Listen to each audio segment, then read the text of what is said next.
Yazdırıyorlar ya.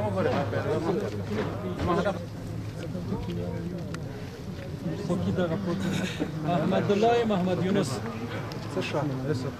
Ahmedullah Mahmud Yunus.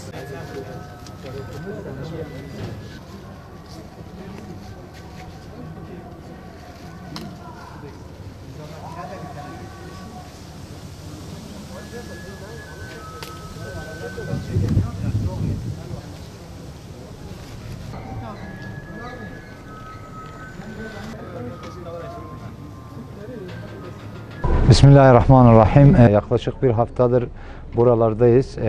Hem buranın durumunu gözlemlemek hem de buradaki kardeşlerimize hangi alanlarda yardım yapılabilir onun araştırmasını. Bu arada yetimhaneleri gezdik. Onlara yapılabilecek neler var onları değerlendirdik. Bugün gıda paketlerini dağıtacağız inşallah. Yanımdaki Abdülcebbar kardeşimle birlikte burada bir organizasyon yapıyoruz. Bugün gıda hayırseverlerimizin göndermiş olduğu gıda paketlerini hazırladık.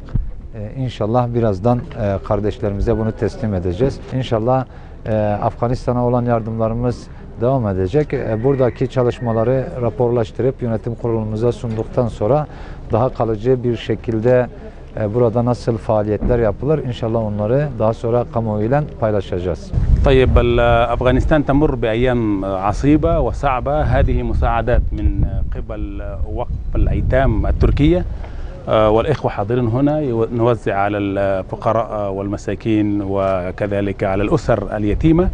هذه مساعدات تشمل المواد الغذائية دقيق وسكر ولوبيا وما إلى ذلك، فهي تقدم إلى أسر فقيرة. يعني سلة غذائية واحدة تحتوي على كمية من زيت وسكر ولوبيا وأرز، هذه تكفي لأسرة واحدة لمدة أكثر من شهر.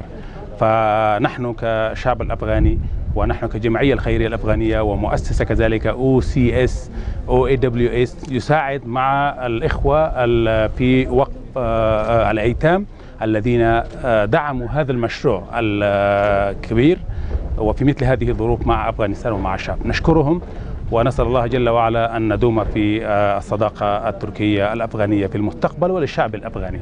فبارك الله في مساعدتهم وعلى أمل أن يكون خطوة إيجابية ومساعدة للشعب الأفغاني.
Handalan.